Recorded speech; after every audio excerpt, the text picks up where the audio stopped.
जय गुरुदेव। एक बार स्वामी जी महाराज ने सत्संग सुनाते हुए कहा, हर मनुष्य अपनी भावना में आज़ाद हो गए, जैसे चाहे देखें, सुने, बोले और बरतें। कर्म भी आज़ाद, इसी से संसार में पाप हो रहा है। अनाचार तो इतना फैल गया है कि आदमी के रोम रोम में बस गया है। दिल्ली में तो आदमी इस कदर भाग रहे हैं जैसे कहीं आग लग गई हो, सब बुझाने जा रहे हों। कोई किसी का साथी नजर नहीं आता। हर आदमी पैसे के पीछे पड़ा है। हाय पैसा, हाय पैसा कैसे आवे। औरतें चिल्लाती हैं कि जल्दी चूड़ियाँ और हार साड़ियाँ लाओ। यही आवाज़ें शहरों में उठ रही हैं। इन्हें कहाँ फुर्सत है कि महात्मा की आवाज़ सुने। इनके ऊपर मुसीबत का पहाड़ टूटने वाला है।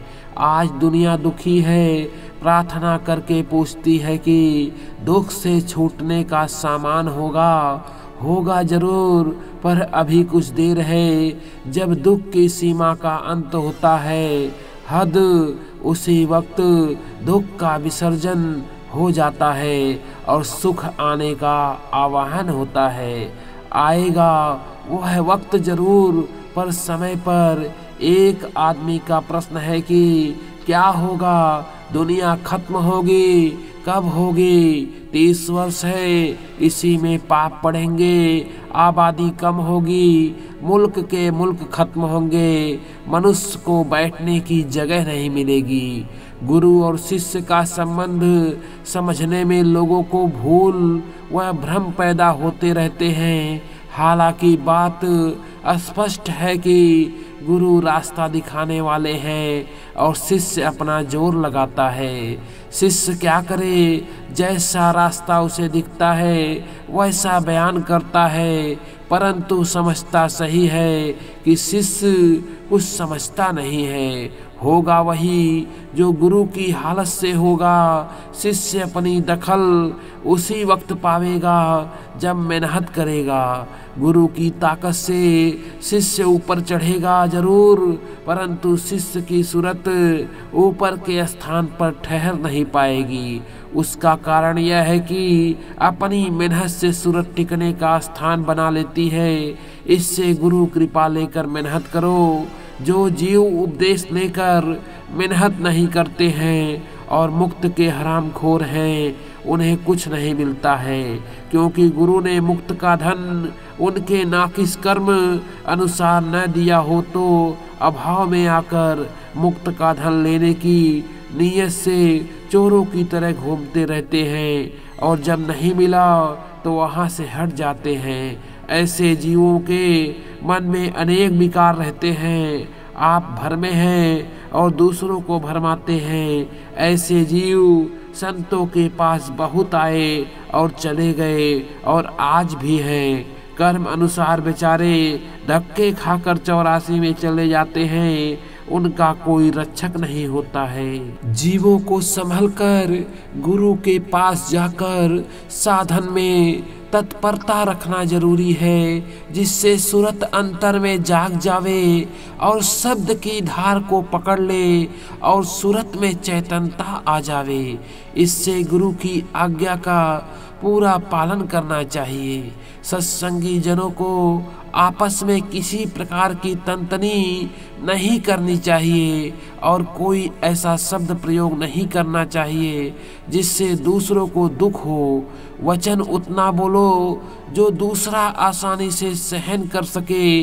इस बात का सदा ध्यान रहे कि दूसरा अपने से दुखी ना हो और परमार्थ की सीढ़ी से उतर ना जाए। वचन तौल कर मुंह से निकालो, सबको प्रिय भाव में लो। यदि तुम्हारे साथ प्रेम से न बोले तो दुखी ना हो। कुछ लोग दर्शन के विषय में बहुत धोखे में पड़ जाते हैं, इसलिए इसे भी कुछ साफ किए देता हूँ ताकि गलती ना हो और वह अपने उद्योग से हाथ ना खींच ले। यह संपूर्ण जगत कल्पना की ही मूर्ति है। जिस तरह बर्फ के अंदर जल के और नमक के अंदर नमक के परमाणु ही रहते हैं, उसी तरह वाणी के अंदर कल्पनाओं का भंडार रहता है। इन सारी कल्पनाओं को त्याग कर एक कल्पना को पकड़ना ही साधना कहलाती है। जब ऐसी कल्पना पकड़कर जब साधक अभ्यास करता है तो आगे उसी कल्पना का रूप बन जाता है, अथवा वहाँ कल्पना के अंदर समावेश हो जाती है। जैसे महर्षि पतंजलि ने बताया है, ऐसी अवस्था होने पर वही कल्पना साक्षात मूर्ति बनकर स्वप्न में या ध्यान में सम्मुख आ खड़ी होती है। कभी स्थूल सूरत में और कभी प्रकाश की शक्ल में। उसमें एक विशेष आनंद भी होता है, हर्ष और कुछ शांति भी मिलती है। इसे देखकर साधक चकित हो जाता है कि काम पूरा हो गया, साक्षात दर्शन मिल गया। परंतु यह दर्शन नहीं है। ऐसे दर्शन से धोखा खाकर संतुष्ट ना हो जाओ, बल्कि आगे बढ़ो। वास्तविक दर्शन की और निज कल्पना की कुछ पहचान बताते हैं, उसी से अंदाजा लगाओ। वास्तविक दर्शन और कल्पना का सबसे बड़ा अंतर यह होता है कि कल्पना की मूर्ति के अंदर क्षण क्षण में परिवर्तन होता है और वास्तविक शक्ल चाहे घंटों सम्मुख रहे वह एक जैसी रहती है, उसकी सूरत में कोई तब्दीली नहीं आती। दूसरा, कल्पना की मूर्ति में यद्यपि कुछ खुशी और आनंद मिलता है, क्योंकि उस समय मन चंचलता त्याग कर एक ही केंद्र पर स्थित हो जाता है और मन की एकाग्रता में ही आनंद रहता है।